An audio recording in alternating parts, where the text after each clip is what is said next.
सिलीगुड़ी के ठाकुर नगर इलाके में बदमाशों के हमले के कारण बुधवार सुबह से ही स्टंट बाईपास में पथ अवरोध कर विरोध प्रदर्शन किया गया। घटना को लेकर बाईपास पर तनाव बढ़ता ही जा रहा है।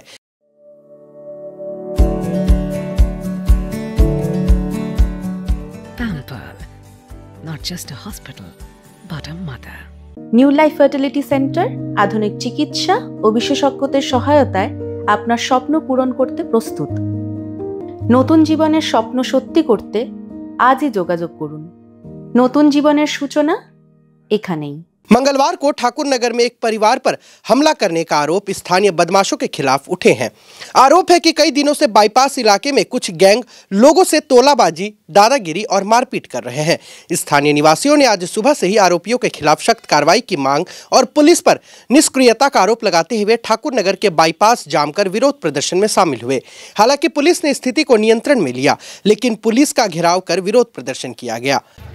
ওই সামনে পাশের বাড়ির আকাশ সরকার নামে একজন আছে, ওর সঙ্গে ওই ডেলিভারি বয়ের কি হয়েছে সমস্যা জানি না। ওখানে হওয়ার পর ও ডাইকে নিয়ে আসছে ওনাকে এখানে আসার পর কিছুক্ষণ এখানে গল্প করলো, দোকানে কথা বলার পর কথা কাটাকাটি করার পর ওখানে দেখি ফোন করলো দুজনে, কাকে ফোন করলো জানি না। দুজনের মধ্যে এক পার্টির লোক আসলো, আসার পরে ওকে পুরো মারছে।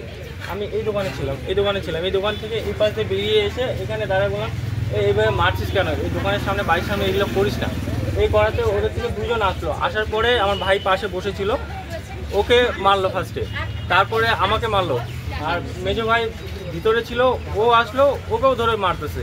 মানে তারপরে মা বাবা ওরা বেরোলো, ওদেরকেও মারছে, যাকে পাচ্ছে তাকে মারছে। এই অবস্থা। এরা আমি তো সঠিক চিনি না, মাদানী বাজারে কিছু নাম আছে, কি করলো আর হচ্ছে কি নাম আর গ্যাং আছে, কেজিএফ নামে একটা কি গ্যাংয়ের নাম শুনছি, গ্যাং এরা এগুলোই করে বেড়ায়। পুলিশ কি করছে দেখুন, পুলিশ সেটা তো আমি জানি না, এখন ওনারা কি স্টেপ নিচ্ছে সেটা তো আমি বলতে পারছি না। ওরা তো বলছে যে এটা উপরমহল থেকে অর্ডার না আসলে ওনারা কিছু স্টেপ নিতে পারবে না। এফআইআর করেছি, কিন্তু ওই এফআইআর পরবর্তীতে আরও একজন আসলো, আরও উচ্চপদস্থ অফিসার হয়তো, তো উনি এসে বললো যে এটার জন্য আমরা স্টেপ নিচ্ছি, অন্য কোনোভাবে স্টেপ নিচ্ছি। বললো এটা আমরা উপরমহল থেকে অর্ডার না পেলে আমরা এখানে স্টেপ নিতে পারবো না। আসুক পুলিশ, তারপরে পুলিশের সঙ্গে কথা হবে, তার আগে কি হবে, বন্ধই থাকবে। दूसरी ओर घटना के बाद सिलीगुड़ी नगर निगम के मेयर गौतम देव इलाके में पहुंचे। उन्होंने पुलिस को तुरंत सभी गैंग को हटाने का आदेश दिया है।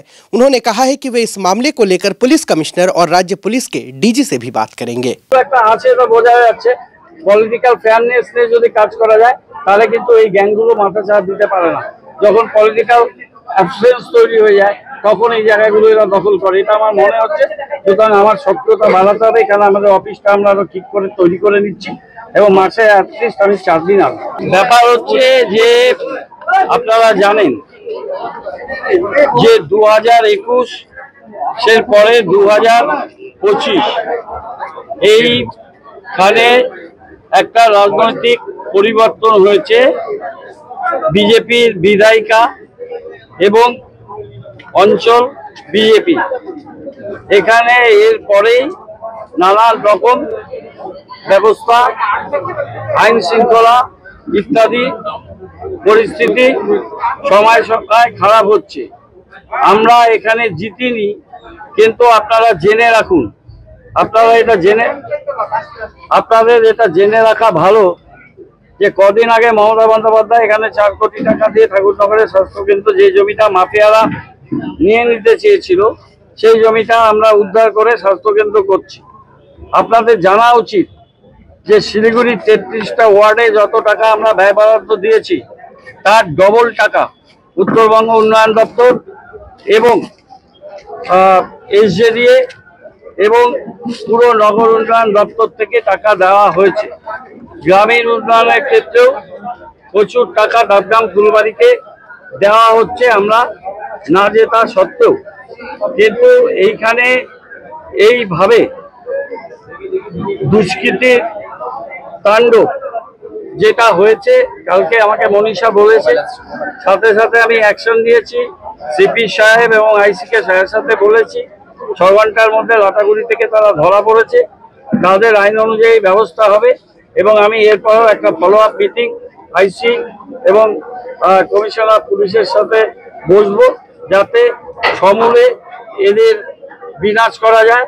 আর একটা কথা আমরা স্পষ্ট করে বলতে চাই যে এই সমস্ত দুষ্কৃতী যারা দাপট বাড়াচ্ছে সেই দুষ্কৃতীদের আমরা ঘুরিয়ে দেব, তাদের আমরা এখানে কোনোভাবেই মাথা চাড়া দিতে দেব না।